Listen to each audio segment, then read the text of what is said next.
Today is Tuesday, January 12th. I'm Lauren. And I'm Joelle. To start off, the annual Literacy Night is coming up, and the Theater Club is looking for anyone to volunteer their time to read to the children. Practice and rehearsals is every Wednesday after school from 3 to 4 p.m. in room 191.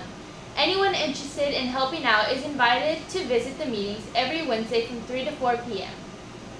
And the Rampage Learning Center is looking for students interested in learning about live video production and web streaming.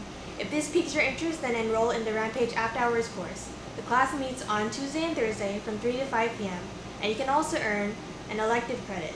If interested, see Miss Mina in room 283. Class starts Tuesday, January 26th. Next, photography club members, please come to a meeting in room 152 during task on Wednesday, January 13th.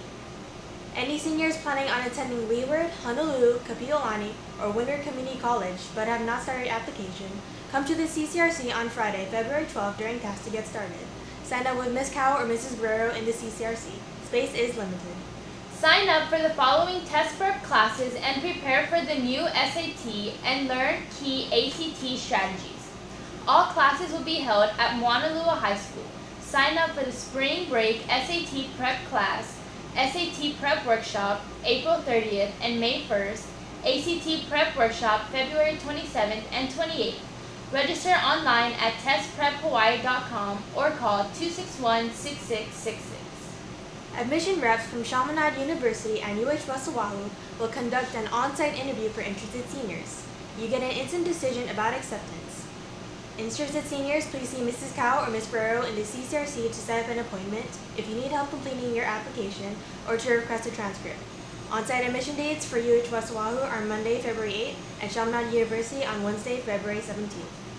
Anyone interested in the next driver's education class must attend an important mandatory meeting on January 20th. You must possess a valid Hawaii permit by January 19th. The meeting starts 5 minutes after the lunch bell rings. All rules, dates, and times for the class will be given out at that time.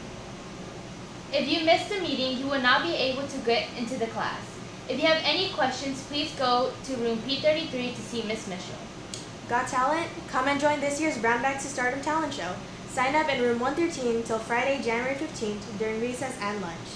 Finally, Valentine is coming up, and Rampage TV is selling Valentine's grams for just $3.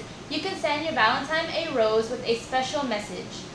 Sale ends February 2nd, and roses are scheduled to be delivered during advisory class on Friday, February 12th. Come to room 283 to order. And that's all for today, Rams. I'm Joelle. And I'm Lauren. Have a Ramtastic day. Bye.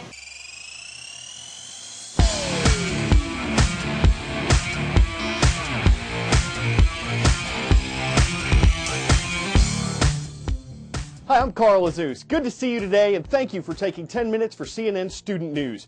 Jumping right in, quote, "He shall from time to time give to the Congress information of the State of the Union." Article 2, Section 3 of the U.S. Constitution.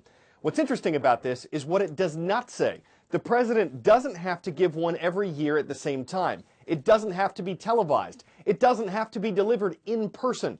The president could just send a written note to Congress, a tradition started by President Jefferson. So what's happening tonight in President Obama's last State of the Union address is one part Constitution, many more parts tradition. So what exactly is the point of the modern-day State of the Union and the opposing party's response? It's a report card and it's a prognostication. It is the president saying, this is what I would like to do in the coming year. The State of the Union is essentially a homework assignment from the framers of the Constitution to every president who has lived ever since. The Constitution tells them that they periodically must tell Congress how the country's doing. If a president wants to lean hard to one side or hard to the other side, then you might see more political purpose in the State of the Union, although often it's just a general sense of, let's move this direction. The whole thing is a huge pageant. the president comes walking in, escorted by members of the House and Senate. The sergeant of arms announces him, and everybody stands and cheers. And there's quite a crowd there.